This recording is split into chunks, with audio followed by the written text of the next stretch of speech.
से की थी, राजस्थान, यूपी, एमपी और अभी हरियाणा। हरियाणा के अंदर मैंने 4 जिले सिलेक्ट किए हैं, अपना हिसार, भिवानी, सिरसा और फतेहाबाद। तो चारों जिलों में से मैं हिसार और भिवानी मैं कंप्लीट कर चुकी हूँ। वहाँ पर बच्चों के स्कूलों में सेमिनार और उसके बाद परमाणु ऊर्जा जागृति महोत्सव, और पिछले 15 दिन से मैं सिरसा में हूँ। यहाँ पर भी इसी प्रकार से मेरे कार्यक्रम जारी हैं और 14 और 15 तारीख को सीएम के ऑडिटोरियम में एक परमाणु ऊर्जा जागृति महोत्सव का आयोजन करने जा रहे हैं, जिसमें सभी बच्चों को, आम पब्लिक को, आसपास के गांव के प्रधान, सरपंच, सभी को उसमें आमंत्रित किया गया है। उसमें एक बड़ा हमारा एग्जीबिशन है परमाणु ऊर्जा को लेकर। इसी के साथ ही एक 1.5 घंटे का मूवी भी सभी को दिखाया जाएगा, जिसके अंदर need of electricity, sources of electricity और अबाउट एटॉमिक एनर्जी, परमाणु ऊर्जा से बिजली कैसे बनती है, परमाणु बिजली घर कैसे काम करता है, और परमाणु ऊर्जा को लेकर जो लोगों के मन में भ्रांतियां हैं उन्हें दूर करने के लिए वहां उसमें उपस्थित वास्तविकताओं को उसमें बताया जाएगा। मुंबई से मैंने पोस्ट डॉक्टरल ट्रेनिंग कंप्लीट की और ट्रेनिंग के बाद मैं असिस्टेंट प्रोफेसर के पद पर जयपुर में वुमेन्स यूनिवर्सिटी में कार्यरत थी। लेकिन जब जापान में भूकंप और सुनामी आई, उसी के बाद से परमाणु ऊर्जा को लेकर एक लोगों के मन में भ्रांतियां हम कह सकते हैं या प्रश्नों भरी दृष्टि से लोग इसे देखने लगे। मेरा पूरा विषय का डेडिकेशन इसी से संबंधित था, तो मेरा एक दायित्व बनता है कि जिस विषय में आपको नॉलेज हो और उस विषय से संबंधित यदि समाज में और देश में भ्रांतियां हैं तो आप उन्हें दूर करें। तो मैंने अपने जीवन का ध्येय बनाया कि मुझे परमाणु ऊर्जा से संबंधित लोगों को जानकारी देनी है, अवेयरनेस देनी है। तो मैंने अपना सहायक प्रोफेसर का पद छोड़कर इसी के लिए, एक देश के लिए अवेयरनेस मैं पूरी तरह से, मैं 5 साल से इसे मैं डेडिकेटेड हूँ। वैसे तो मैं इस क्षेत्र में 12 साल से मैं जुड़ी हूँ, लेकिन 5 साल से इसमें पूरी तरह से देश और समाज में व्याप्त परमाणु ऊर्जा को लेकर पहली मिथ्स को दूर करने में लगी हूँ।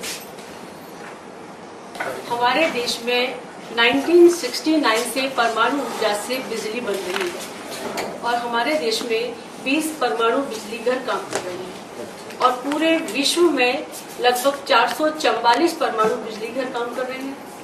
14,500 रिएक्टर वर्ष हो चुके हैं वर्ल्ड वाइड। एक भी सिंगल आदमी, सामान्य जन से हताहत नहीं हुआ है, ये सच है। और हमारे देश में 1969 से हम लोग परमाणु ऊर्जा से बिजली बना रहे हैं और इससे लगभग 365 रिएक्टर वर्ष हो चुके हैं। एक भी आदमी, सामान्य जन से हताहत नहीं हुआ है, ये बिल्कुल हकीकत है। और हम आए दिन होने वाले इंसिडेंट, सड़क दुर्घटना, वायुयान इंसिडेंट, सारी दुर्घटनाओं को हम देखते हैं। सर, आप लोगों का क्वेश्चन बहुत अच्छा है। एक्चुअली ये जो रीजन है, हमने परमाणु ऊर्जा का विकराल रूप देखा है। क्यों हमारे मन में डर हुआ? हमने हिरोशिमा और नागासाकी पर जब अमेरिका द्वारा बम विस्फोट हुए थे, उसका हमने विकराल रूप देखा है। परमाणु ऊर्जा का हमने उसके अंदर परमाणु बमों का इफेक्ट देखा है। तो हमने ये नहीं देखा कि उसका शांतिमय प्रयोग भी है। तो परमाणु ऊर्जा से शांतिमय प्रयोग अर्थात हम उसे बिजली बना रहे हैं। जैसे एक माचिस की तीली होती है, उससे हम मंदिर का दिया जलाते हैं, गैस भी जलाते हैं। उसी माचिस की तीली का दुरुपयोग करके पूरे गांव को और घर को भी जलाया जाता है। तो उससे तो ये सब चीजें फिर भी हम दुरुपयोग करने की संभावना है, लेकिन परमाणु ऊर्जा के अंदर परमाणु बम बनाने की क्रिटिकलिटी के आधार और परमाणु ऊर्जा से विद्युत बनाने की जो क्रिटिकलिटी के आधार है, टोटली डिफरेंट है। तो ये सबसे बड़ी मिथ है। कहते हैं ना कि दूध का जला छाछ को फूंक फूंक कर पीता है, दैट इज बिग डिफरेंस। तो वहां से हमारे मन में जो ये विचार, इसके साथ ही मेरा उपन्यास भी है यात्रा, जिसमें 2050 तक का विजन है परमाणु ऊर्जा के द्वारा विकसित भारत का। तो अभी मैं ये भी चाहती हूँ कि ये किताबें बच्चों के कोर्स में आए, चैप्टर के रूप में आए, मतलब बच्चों में ये नॉलेज शुरू से हो, तो आज हमें जो प्रॉब्लम हम फेस कर रहे हैं वो नहीं आएगी। क्योंकि देखिए सर, हमारे देश में अभी प्रति व्यक्ति जो ऊर्जा खपत है वो है 724 यूनिट। अदर कंट्रीज से कंपेयर करें तो वहाँ 5000 से लेकर 15,000 तक। अमेरिका 13,000 यूनिट यूज कर रहा है प्रति व्यक्ति, हम लोग 724 है। हमारा प्रति व्यक्ति आय जो है वो लगभग 54,000 है। वहां का प्रति व्यक्ति आय आप सोच लीजिए 5 लाख से लेकर 28 लाख रुपए तक है। और जितना ज्यादा ऊर्जा का खपत और उत्पादन, उतना ही ज्यादा वहां की प्रति व्यक्ति आय। आप अपने इंडिया में देख लीजिए, सबसे ज्यादा जो प्रति व्यक्ति आय है आपकी गोवा की है, गोवा की है, और वहां प्रति व्यक्ति ऊर्जा खपत लगभग 2000 है। हमारे यहाँ हरियाणा में देखा जाए तो 1500 है। हम बहुत अच्छे हैं, ऐसी बात नहीं है, लेकिन एक विश्व स्तर पे बात करें, एक हम विकास की तरफ बात करें तो हम लोग बहुत पीछे हैं। और विश्व औसत मैंने बता दिया 724 यूनिट है। तो अभी भारत सरकार का विजन है कि 2050 तक 5000 यूनिट प्रति व्यक्ति विद्युत उपभोग उत्पादन प्रति व्यक्ति हो जाए। उसके लिए प्लानिंग तो आज से बनानी पड़ेगी। और परमाणु ऊर्जा एक ऐसा सोर्स है जिसमें हम लोग कैपेबल हैं। हमारे पास यूरेनियम और थोरियम तो हमारे पास पूरे विश्व का 1/3 हिस्सा अकेले भारत के पास है, तो भारत को यूज करना चाहिए। बट क्या है, लोगों को इसके बारे में जानकारी का अभाव है, और जो लोग इसे नहीं चाहते, ऐसे ऐसे हमारे देश में एनजीओज काम कर रहे हैं, बाहरी देशों से भी आ गए हैं जो हमारे यहाँ भ्रांतियां फैला रहे हैं। तो जब तक लोगों को राइट नॉलेज नहीं होगी, वो लोग तो यही सोचेंगे हाँ जरूर इसमें कुछ ना कुछ प्रॉब्लम है। तो I think you are the first person yeah. who is visiting this area regarding this subject. Sir, मैं ही एक ऐसी पहली स्टूडेंट हूँ इसके अंदर जिसने पूरे देश में नहीं, पूरी दुनिया में इस पर्टिकुलर सब्जेक्ट पे पीएचडी किया है। जब मैंने पीएचडी कर रही थी तो मुझे इतना नहीं था कि मेरे को कभी इस तरह से एक ओपनली इसी फील्ड से संबंधित एक देश की बड़ी समस्या जिसके लक्ष्य निर्धारित होना चाहिए।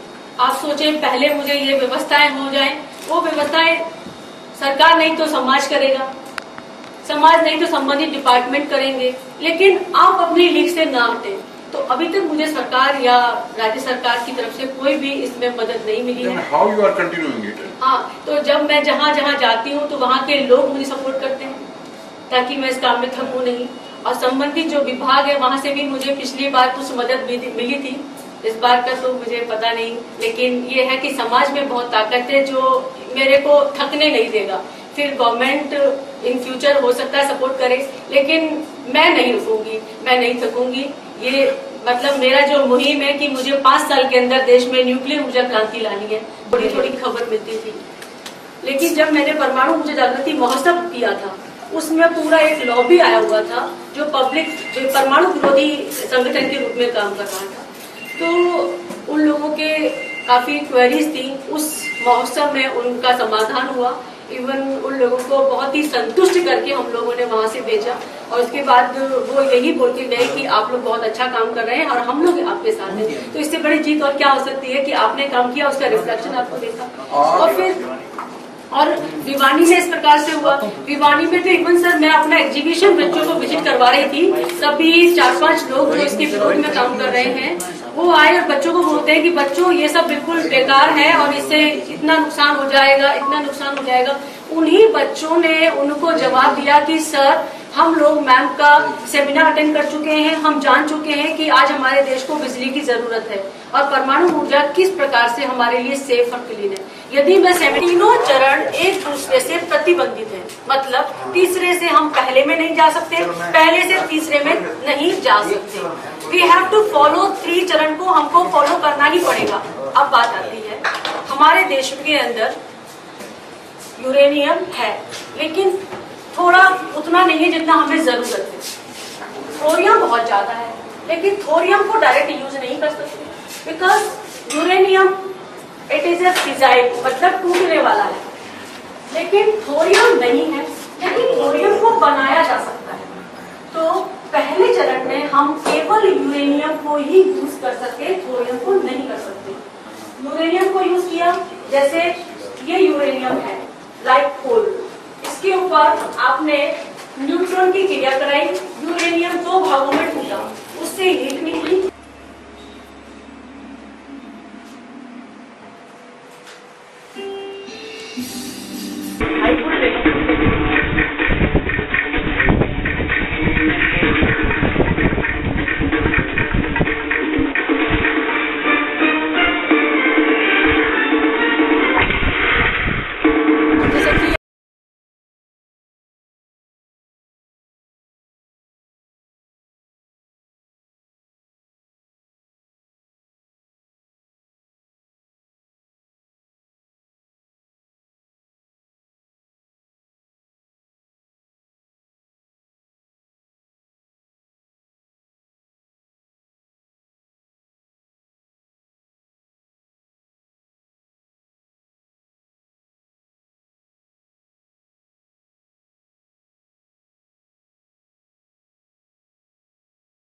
देख रहे हैं पिछले 15-20 दिनों से सिरसा के अंदर परमाणु ऊर्जा को लेकर अवेयरनेस का मतलब कैंपेन चलाया जा रहा है, जिसमें पहले स्कूलों में सेमिनार वगैरह आयोजित किए गए थे और उसके बाद हमने बच्चों के द्वारा एक रैली का आयोजन भी किया गया था। और आज सिरसा वासियों के लिए एक अनूठा हमने प्रचार करने का एक तरीका अपनाया है, जिसमें ऊंट गाड़ी के द्वारा होल्डिंग्स को यूज़ करते हुए उसे फूलों की साज सज्जा के द्वारा इनविटेशन कार्ड पूरे शहर को इनवाइट करने के लिए, क्योंकि 14 और 15 तारीख को सीएम के ऑडिटोरियम में एक परमाणु ऊर्जा जागृति महोत्सव का आयोजन किया जा रहा है, जिसका मुख्य उद्देश्य है भारत को विद्युत की आवश्यकता, इसके विभिन्न संसाधन, उनकी महत्वता और सीमाओं को मद्देनजर रखते हुए और परमाणु ऊर्जा किस प्रकार से हमारे देश के लिए एक सहयोगी मतलब मुकाम तक हमें पहुंचा सकती है और इसके संबंध में लोगों को जो मिथ्स हैं उनको दूर करने के लिए महत्वपूर्ण रूप से ये कार्यक्रम का आयोजन किया जा रहा है, क्योंकि अल्टीमेटली हमें देश के डेवलपमेंट के लिए इलेक्ट्रिसिटी चाहिए, विद्युत चाहिए। कोई भी सेक्टर हो, आज कृषि हो, यातायात हो, अपने इंडस्ट्रीज हो, सर्विसेज हो, बिना बिजली के जीवन की कल्पना करना एक तरह से असंभव ही होगा। तो परमाणु ऊर्जा एक हमारा देश का फ्यूचर है और इसी को ध्यान में रखते हुए कार्यक्रम का आयोजन किया जा रहा है।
Audio Jungle.